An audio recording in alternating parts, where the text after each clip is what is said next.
ഈശോയിൽ ഏറെ സ്നേഹമുള്ളവരെ, ദൈവ മാതാവിന്റെ ജനന തിരുനാൾ ഒരുക്കത്തോടെ നാം ആചരിക്കുകയാണ്.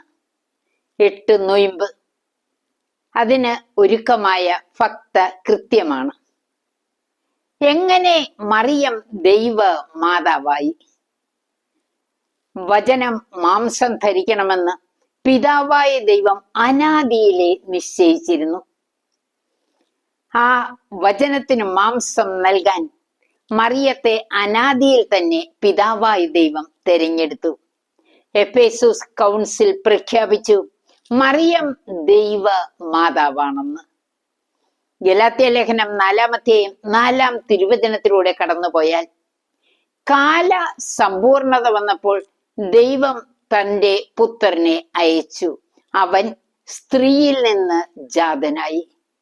സ്നേഹമുള്ളവരെ, യേശുവിന്റെ അമ്മ നമ്മുടെയും അമ്മയല്ലേ? നമുക്ക് ഒരമ്മയെ പോലെ മറിയത്തെ സമീപിക്കണ്ടേ? നമുക്ക് പ്രാർത്ഥിക്കാം. പരിശുദ്ധമ്മേ, ഞങ്ങളുടെയൊക്കെ സംരക്ഷണ ചുമതല അമ്മ തന്നെ ഏറ്റെടുക്കണമേ. പ്രിയപുത്രനോട് അമ്മ ഞങ്ങൾക്ക് വേണ്ടി പ്രാർത്ഥിക്കണമേ. അമ്മയുടെ കാപ്പ ഞങ്ങളെ പൊതിയണമേ. ഈശോയുടെ എല്ലാ കൃപാവരങ്ങളും അമ്മയിൽ നിറഞ്ഞിട്ടുണ്ടല്ലോ. അമ്മ അത് ഞങ്ങൾക്കും കൂടെ പകർന്നു തരണമേ. ദൈവത്തിന്റെ വലിയ അനുഗ്രഹത്തിന് ഞങ്ങളെ തന്നെ സമർപ്പിക്കുവാൻ അമ്മ പ്രാർത്ഥിക്കണമേ. പിതാവിന്റെയും പുത്രന്റെയും പരിശുദ്ധാത്മാവിന്റെയും നാമത്തിൽ ആമേൻ.